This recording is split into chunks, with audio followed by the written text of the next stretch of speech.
Hello friends, तो मैं हूं आपका दोस्त फ्रेंचू जयसवाल और आज हम लोग पढ़ेंगे एक्सक्रीशन जो लाइफ प्रोसेस का लास्ट पार्ट है। चलिए फ्रेंड्स, शुरू करते बिना किसी देरी के समझे। चलिए, we have already discuss how organism get rid of gases which generated during photosynthesis respiration. हम लोग पहले ही पढ़ चुके हैं कि ऑर्गेनिज्म में कैसे वो गैसियस वेस्टेज को जनरेट करते हैं फोटोसिंथेसिस और respiration. Other metabolic activities generated nitrogenous western material which need to be remove. और कुछ मेटाबॉलिक एक्टिविटीज भी जनरेट होते हैं नाइट्रोजन मटेरियल्स को जो रिमूव के लिए। The biological process involved in the removal of this harmful metabolic wastage from the body is called excretion। तो देखिए excretion का definition। The biological process involved in the removal of this harmful metabolic wastage from body is called excretion। नहीं तो इसका एक simple सा definition है, the removal of nitrogenous wastage from our body is called excretion। ये simple definition, इस पर भी मार्क्स उतना ही मिलेगा। तो वो लोग ये आप लोग ये भी लिख सकते हैं और ये वो भी लिख सकते हैं। Different organism use varied strategy to diffusion from the body surface in the surrounding water. तो बहुत सारी यूनिसेल्युलर ऑर्गेनिज्म है। यूनिसेल्युलर ऑर्गेनिज्म मतलब अमीबा है, वन सेल ऑर्गेनिज्म जो रिमूव करते हैं ये वेस्टेज का सिंपल डिफ्यूजन से बॉडी सरफेस में और सराउंडिंग, मतलब वो ना अपने बॉडी से ही एक्सक्रीट करते हैं। लेकिन हमारे में जो मतलब मल्टी सेलुलर ऑर्गेनिज्म जैसे मैन, तो उसमें हम लोग ये सेम फंक्शन करने के लिए बहुत सारे प्रोसेसेस हैं। तो चलिए हम लोग पढ़ते हैं excretion in human beings. The excretory system of a human being includes a pair of kidney, a pair of uterus, unit bladder and urethra। तो मेरे पास एक क्वेश्चन आता है कि मतलब excretory system of human beings के पास क्या क्या है। तो ए पेयर ऑफ किडनीज, देखिए ये लेफ्ट किडनी, ये right kidney. A pair of ureters, ureters देखिए ये यूरेटर, हाँ देखिए ये लेफ्ट यूरेटर, ये राइट यूरेटर। उसके बाद यूरिनरी ब्लेडर एक ये, और फिर एक यूरेथ्रा। और यूरिनरी ब्लेडर इसको गार्ड करने वाला एक इंस्फिंक्टर मसल है। Kidneys located in the abdomen on either side of backbone. जो किडनीज हैं वो लोकेटेड हुए एब्डोमेन में और बैकबोन पर।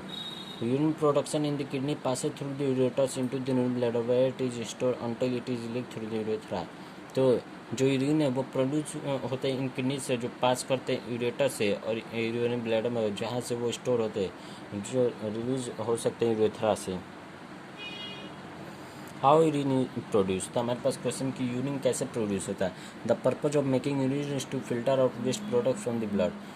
जो पर्पज है यूरिन का वो फिल्टर वेस्ट प्रोडक्ट ब्लड से।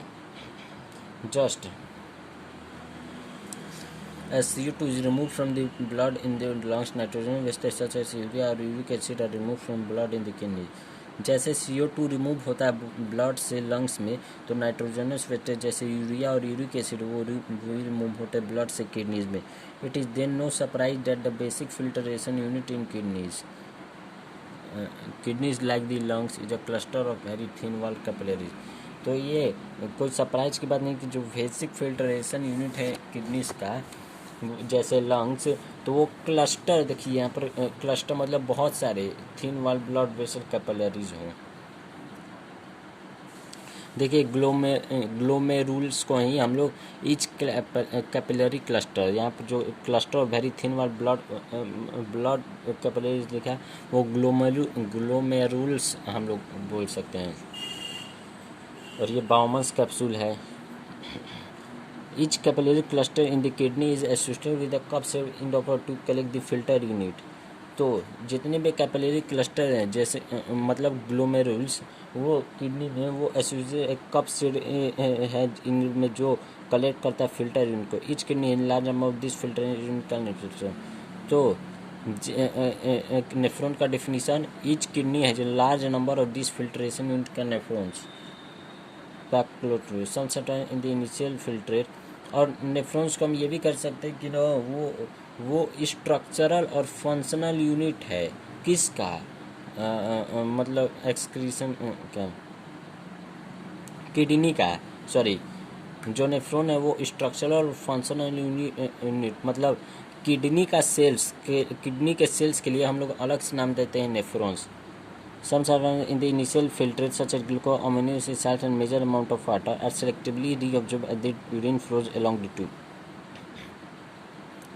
कुछ सब्सटेंसेज हैं इनिशियल फिल्ट्रेट में, जैसे ग्लूकोज, अमीनो एसिड, साल्ट और बहुत सारे अमाउंट में वाटर, वो सेलेक्टिवली एब्जॉर्ब्ड होते हैं जैसे यूरिन है फ्लो करता है ट्यूब में। The amount of water reabsorb depend on how much excess water there in the body and how much of dissolve waste there is to be excreted. तो जो amount है वाटर रीअब्जॉर्ब का वो depend है ना कि कितने ज़्यादा एक्सेस वाटर है इस बॉडी में और कितने सारे डिजॉल्व वाटर है एक्सक्रीटेड में। The urine forming on each kidney eventually enter a long tube, the ureter, which connect the kidney with the urinary bladder. तो जो यूरिन फॉर्मिंग है हर किडनी में वो इंटर करता है एक लॉन्ग ट्यूब में, यूरेटर, जो कनेक्ट करता है किडनी को यूरिनरी ब्लैडर से। Urine is stored in the urinary bladder until the pressure of expanded bladder lead to urge to pass it out through the urethra.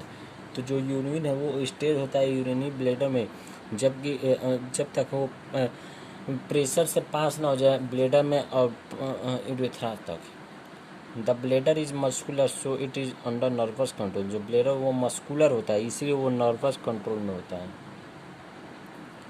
As we have discuss. तो अब हम लोग पढ़ते हैं artificial kidney hemodialysis.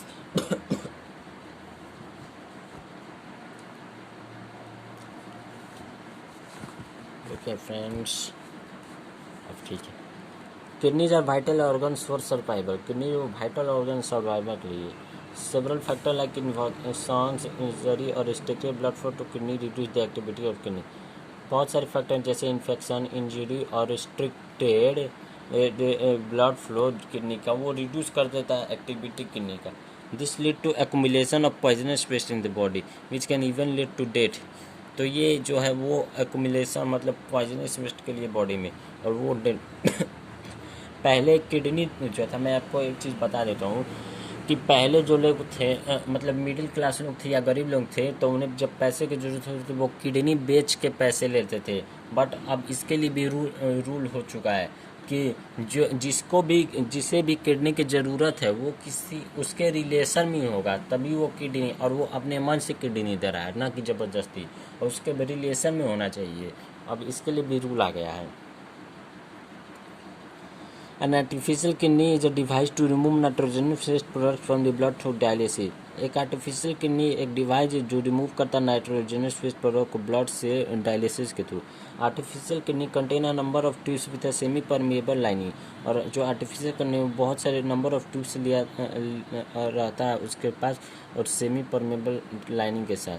Suspended in tank filled with dialysis fluid, और उसे एक dialysis fluid में रखा जाए। This fluid has the same osmotic pressure as blood except that is devoid of nitrogenous waste. जो ये फ्लूइड है वो इसके पास भी सेम ऑस्मोटिक प्रेशर होता है ब्लड के थ्रू, और ये डिवाइड होता है नाइट्रोजन वेस्ट के। The patient blood is pass through this tube.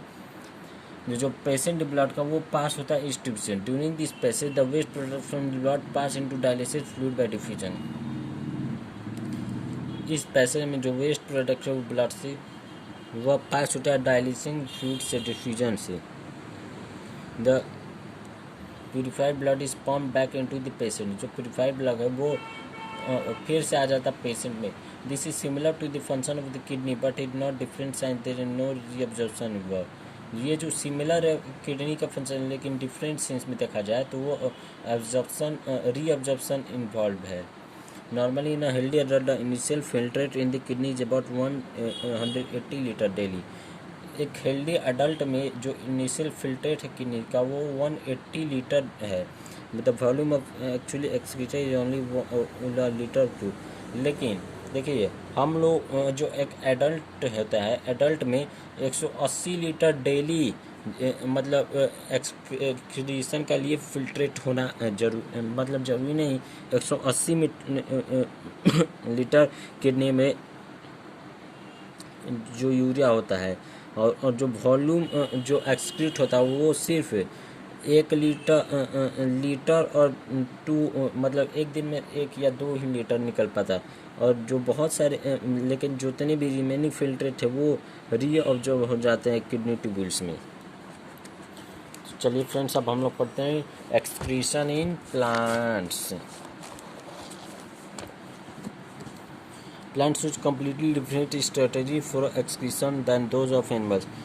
Plant अलग अलग स्ट्रेटेजी यूज करता है एक्सक्रीशन के लिए एनिमल से हट के। ऑक्सीजन इटसेल्फ कैन बी थॉक्ड of a waste product generated during photosynthesis. We can discuss earlier how plant deal with oxygen as well as CO2। Oxygen वो थॉक्ड वेस्ट प्रोडक्ट जनरेट होता है फोटोसिंथेसिस, और हम लोग डिस्कस कर चुके हैं पहले कि जो प्लांट्स है वो कैसे ऑक्सीजन के साथ डील करते हैं और CO2 के। This can rid of excess by transpiration. ये एक्सेस वाटर ट्रांसपिरेशन के द्वारा भी हो सकता है। For other wasted plants, use the fact that many of these tissue consist of dead cells and that they can even lose some parts such as leaves. तो other wastage में जो plants है वो बहुत सारे टिश्यू लेते हैं dead cell consist करके, और वो लूज करते हैं कुछ पार्ट जैसे leaves. Many plants waste product are stored in cellular vacuoles. बहुत सारे जो प्लांट के वेस्ट है वो प्रोडक्ट्स स्टोर होते हैं सेलुलर वैक्यूल्स में। वेस्ट प्रोडक्ट्स में भी stored in leaves that fall of, और जो वेस्ट प्रोडक्ट है वो स्टोर हो जाते हैं लीव्स में जो फॉल ऑफ कर सकते हैं। Other waste products are stored as resins and gums, और जो अदर वेस्ट प्रोडक्ट्स हैं वो स्टोर होते हैं रेसिन और गम्स के, स्पेशली इन ओल्ड जेल में स्पेशल करके। Plants also excrete some waste substances into the soil around them. जो प्लांट है वो भी कुछ एक्सक्रीट करते हैं सॉइल के मतलब सॉइल के आसपास। तो फ्रेंड्स, यहाँ पर हम लोग का लाइफ प्रोसेस चैप्टर ख़त्म होता है। अब हम लोग नोट्स के थ्रू पढ़ेंगे। हमारे पास ऐसा नोट्स है जिससे आप लोगों को NCERT की भाषा आसान में तो समझ में आ ही आएगी। उसमें हर साइड बुक की नोट्स है, हर साइड बुक में से मैंने उसमें से नोट्स लिया है। तो उसमें से आप लोग उस नोट्स को आप लोग अगर अच्छे से याद कर लेंगे, मैं आपको तो अच्छे से समझा ही दूंगा, अगर उस नोट्स को आप लोग अच्छे से याद कर लेंगे तो मेरे विश्वास के साथ है कि आप लोगों का बोर्ड में साइंस में 95% से ऊपर आएगा, 95% प्लस आएगा।